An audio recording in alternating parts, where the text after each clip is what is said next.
Como ya lo habíamos anticipado, vamos a estar conversando acerca de los trastornos mentales en la infancia y para eso nos acompaña el psiquiatra Santiago Peruzzi. Buenos días, muchas gracias por estar acá. Buenos días. En principio, ¿las características de los trastornos mentales en la infancia son similares o son iguales a los trastornos mentales que padecen los adultos o son una entidad específica, distinta? No, son distintos. La infancia es distinta, la forma de expresión son distintos de los trastornos. Los nombres también son distintos, no son los mismos diagnósticos en la infancia que en la adultez. Y si bien hay algunos que son extrapolables, que se han llevado desde la adultez hacia la infancia, por ejemplo, hace un tiempo atrás la depresión era como una característica que estaba solamente abocada a la adultez.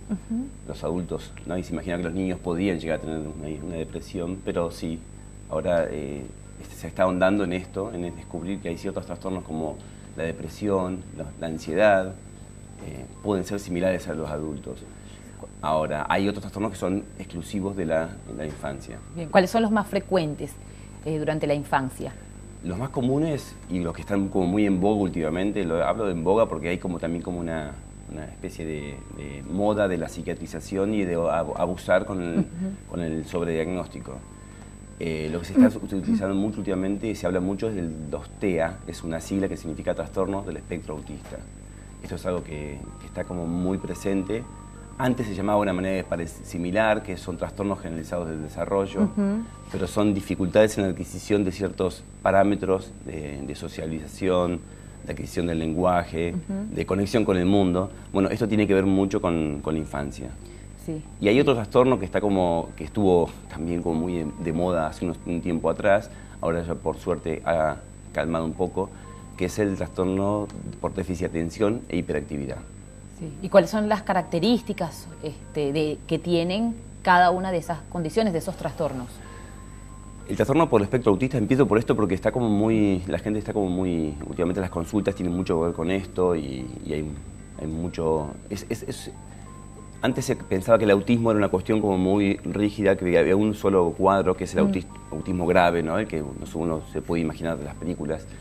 Luego se empezó a desarrollar este tema y se vio que hay como niveles de desarrollo del autismo. Entonces por eso se llama trastorno del espectro autista. Se va desde un nivel muy grave, donde es una psicosis infantil, donde el paciente está como completamente absorto en su mundo, no puede conectarse con el entorno, a una cosa de un contenido mucho más leve, mucho más, donde no hay tanta gravedad en los síntomas. Son chicos que pueden ir al colegio, que pueden vincularse, pero con una timidez extrema, dicho en términos coloquiales, ¿no? Para que se entienda. ¿Y el otro? ¿Cuáles son las características del otro trastorno? El trastorno por déficit de atención e hiperactividad son niños que no pueden quedarse quietos, es un abuso de la hiperquinesia como una forma de respuesta al mundo, son muy inquietos, sobre todo los varones, y las niñas predominan una tendencia a desconectarse, a no poder concentrar, disatención se llama. ¿Y cómo se hace el diagnóstico? El diagnóstico en realidad, focalicémonos en estos dos trastornos. Sí, sí. El trastorno del espectro autista se hace en los primeros 5 años de vida. Es como importantísimo la intervención ahí de pediatras, de maestras jardineras, de factores externos a la familia. Lo digo porque a veces a las madres les cuesta darse cuenta de que hay algo, sobre todo madres primerizas, donde ciertos ítems del desarrollo no se adquieren normalmente, entonces cuesta un poco darse cuenta. ¿Qué darse cuenta? ¿Qué es lo más importante para que las madres, para que la gente esté un poco atenta? Cuestión de mirar a los ojos, un chico que puede vincularse, que te puede mirar, que te puede responder, la adquisición del lenguaje también, si está retrasado esto, es un signo de alarma importante. También hay ciertos movimientos, tendencias a flapping, que se llama, que son como respuestas como motoras reiterativos, sin ningún tipo de fin, ¿no? Y cierto aislamiento también, desconexión con el entorno, no juegan, no van desarrollándose como otros niños. Es una forma muy fácil, es más tendencia comparar con otros niños. Entonces un chico a los 3 años tiene que tener tal de adquisiciones logradas. Bueno, estos chicos no, hay un retraso en esos logros. Me parece que es importante el diagnóstico en los primeros años de vida porque distinto va a ser, digamos, el tratamiento y el pronóstico. Ya. Cuanto más rápido se diagnostica, mejor es el pronóstico. ¿Se saben cuáles son las causas o los factores que predisponen para la aparición de estos trastornos? No. ¿No? A ver, ahí se habla muchísimo de cuestiones genéticas, pero no hay todavía algo determinante. Hay cuestiones ambientales. En psiquiatría en general no hay ningún trastorno que tenga una sola causa de justificación, ¿no? Se habla de la multicausalidad. Entonces, si hay quizás un trastorno, una preponderancia genética, sumado a una cuestión ambiental, sumado a una cuestión familiar, o sea, si se suma todo eso, puede aparecer. Pero no hay una sola causa. Según su experiencia, perdón, ¿qué tan determinante es el factor ambiental, las condiciones? Depende de las escuelas, mayor o menor. Depende de las escuelas, depende de las formas de ver a la psiquiatría, a la psicología. Va a haber escuelas de tratamiento, escuelas en paradigmas de enfocar esto de una manera donde la preponderancia es mayor de lo ambiental y una tendencia más biologicista, más médica, ortodoxa, ¿no? Donde la genética es lo más importante. Bien. ¿De qué manera se hace el tratamiento? Porque seguramente muchas personas que nos ven, pueden preocuparse pensando en que tal vez se interviene solo desde la medicalización, ¿no? ¿Cómo es? Como decíamos recién, como las causas son múltiples, los tratamientos tienen que ser múltiples también.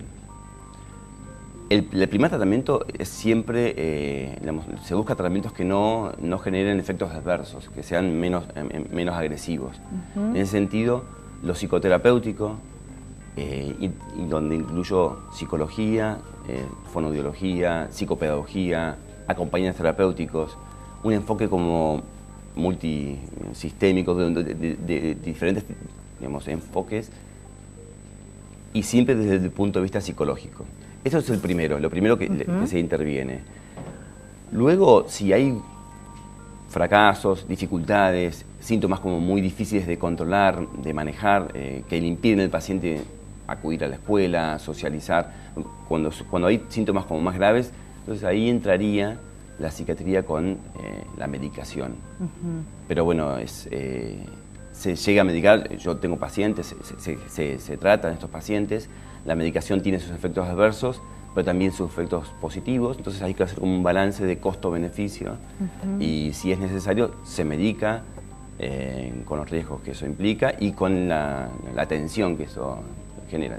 No es una medicación como los adultos que capaz que toman medicación durante años, sin controlar con nadie, ¿no? Creo que los ansiolíticos son el segundo medicamento más utilizado en Argentina. Y si uno le pregunta quién va al psiquiatra cada vez en cuando, muy poca gente, digamos. La gente lo toma como si fuesen una cosa normal. Claro. Esto en la niñez hay que tener como mucho cuidado.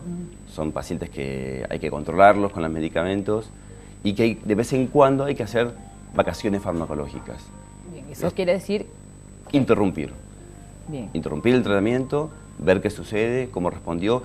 Porque los chicos, no es lo mismo un chico de 4 a 5 años, de 5 a 6 años, hay un montón de desarrollos que quizás el paciente mismo ya puede salir de ese síntoma grave que llevó a medicación y que a cabo un tiempo no necesita la medicación. Bien. ¿De qué manera pueden intervenir o acompañar tanto la familia como los docentes, las personas del contexto escolar? A ver, la pregunta es bastante amplia. Lo que tienen que hacer es informarse. Intervenir desde la información, desde entender que es un paciente con dificultades y que no son caprichos, que es un sufrimiento psíquico. Vamos a ponerlo en esos términos, no tanto en la enfermedad ni un trastorno, porque la palabra trastorno lleva una connotación negativa. Estigmatiza. Exacto, son como trastornados, ¿no? No, son pacientes que están sufriendo y que hay que estar atentos desde el conocimiento. Informarse, leer, preguntar, no tanto en internet porque sale un montón de información, pero bueno, buscar al pediatra, que consulte primero al pediatra, que es el primer informante que tiene en la mano, digamos. Y los estamentos educativos también tienen sus recursos, hay organismos de apoyo. Hay un sistema preparado para esto.